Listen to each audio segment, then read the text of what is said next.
I feel as if this is a prank and the real guy who's got this camera is going to come in and kick my head in or something. Okay, ready? No, I can't draw a penis. I'm on a lens, man.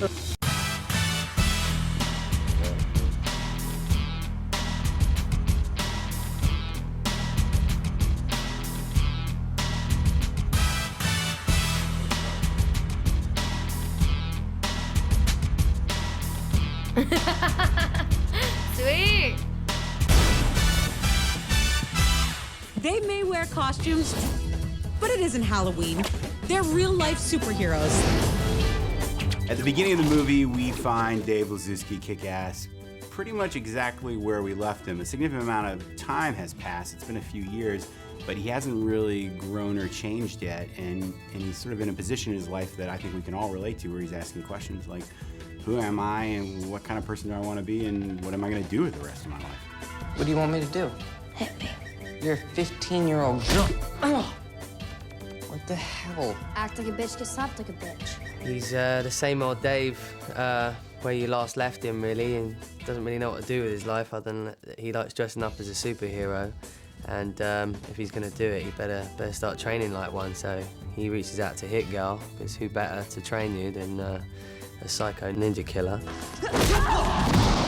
Oh, God. Oh, take your tampon out. The last thing you know about Hit Girl is that her father just died, and now you pick it up 4 to 5 years after the fact, and she's basically at a loss, and she doesn't really know what she's doing. She doesn't know who she is.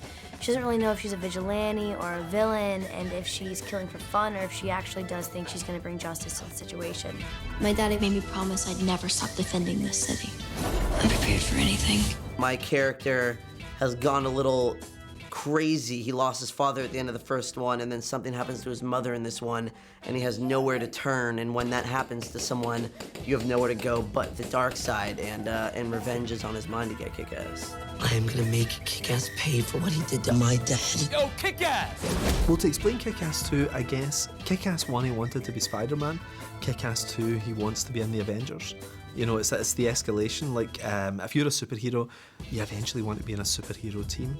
Aren't you tired of being on your own? Don't you want to belong to something bigger than you? The big idea in Mark's comic is that Kick-Ass sort of inspires this movement of normal, everyday people who want to try to make the world a better place by putting on masks and capes and trying to fight crime. Together we can make a difference. Hell yeah! It's like the real-life Avengers in this. Kick-Ass builds the Justice Forever team with Jim Carrey, Donald Faison, Clark Duke. At the same time, you've got Christopher Mintz-Platz's character forming the first supervillains team. So the second movie is a kind of response to the first movie, which is that a bunch of guys suddenly think they want to be superheroes too and form a team, and then you get a reaction to that, which is the supervillains. So this is Empire Strikes Back to our Star Wars. I'm building an evil army. Who is this guy? He's claiming to be the world's first real supervillain. I saw Kick-Ass just as a fan. I didn't know anyone involved in the movie at the time. I bought a ticket just like the rest of you. And so when I started to talk to Matthew Vaughn about the sequel, I just thought about what I wanted to see the characters do and how I wanted to see them grow and how I imagined everyone would want to see them pushed further.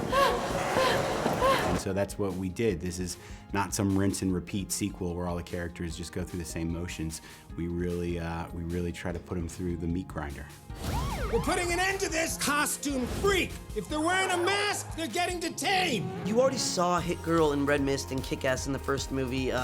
You didn't want to see the same storyline as the first one, and I feel like in action movie sequels, you really got to up the ante. And we didn't necessarily have to do it. It wasn't an option to do a second. It's just that we all fell in love with the idea of doing it again, and so it really came out of a passion piece. It was, you know, where most sequels you're forced to do it, so this felt like a natural build, and it had a natural time to give us another platform to go from. You know, Chloe's a lot older and physically different, and you know, she's in high school and you know, taking on the popular kids, and you want to know how Hit Girl can handle that. Mindy, you're up. 4 attackers. No escape. I wanted to see the girl behind the wig. I wanted to see less of Hit Girl, which we saw in the first one. We know exactly what Hit Girl does. We know how she fights, we know who she fights, we know that she can kill anyone she wants, but we don't know who Mindy is. You've never kissed a boy, have you? Oh my god, that is so adorable. Maybe she's a dyke. Maybe I'll jam my foot up your snatch. We saw Mindy twice in the original, so I wanted to show who's the girl that is alone, that doesn't have a dad, that has a stepdad that's a cop, that she can't even trust because she knows that in half a second he'd arrest her. Hey, man. Hey, Marcus, what's up? I see you answered your phone. That means you're not in school. I was, but I wasn't feeling so good, and so the nurse decided to send me home. Poor thing. Well, I'm almost home. I'll make you some soup, and we can watch Jeopardy. All right, I'll see you soon, okay? All right.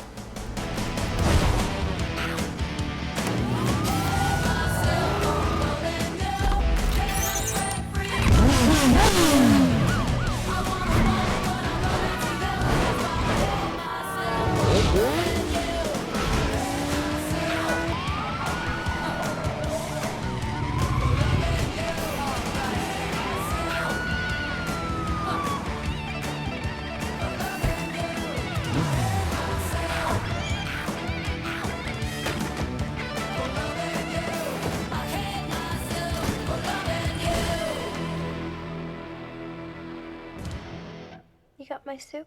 I sort of had the best of both worlds on this film because I had an amazing cast already in place, and then I had the added bonus of being able to cast all these other great roles like Colonel Stars and Stripes with the unforgettable Jim Carrey. Colonel Stars and Stripes, reporting for duty. Jim's amazing, man. I only worked one day with him, but it was like a really intense scene, and I was such a huge fan of his. Liar Liar, Dumb and Dumber, Ace Ventura, Truman Show is one of my favorite movies. So to sit even closer than we are right now and working opposite him was surreal.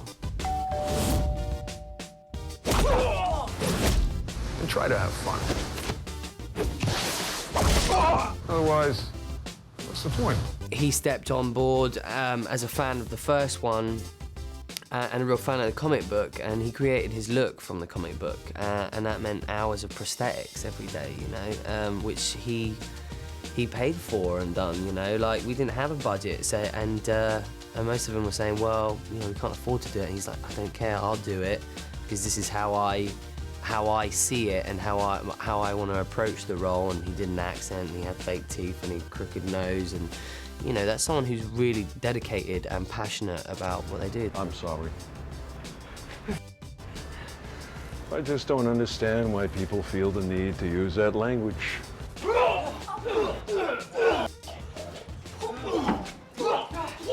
Jim kind of takes on the place of what Big Daddy had in the first one. He kind of takes on that fatherly, paternal aspect, showing people that, yeah, we're doing fun vigilante stuff, but this is real life. You know, these are real human souls. We're killing real people. We're saving real lives. This isn't just, you know, Halo. We can't respawn. You know what I mean? And I think that's, you know, the gravitas that comes with that type of character is what you need in a crazy comic book movie. We're the good guys. They're the dead guys. Franz, wieder. Ow, Jesus! Yeah, there's a dog on your balls. What I think makes Kick-Ass 2 cool is that we really tried to walk this line where we didn't reboot or reimagine the property. I mean, it is the Kick-Ass that you know and love, but also it's not some rinse and repeat type sequel where we just put them through all the same motions as the first film.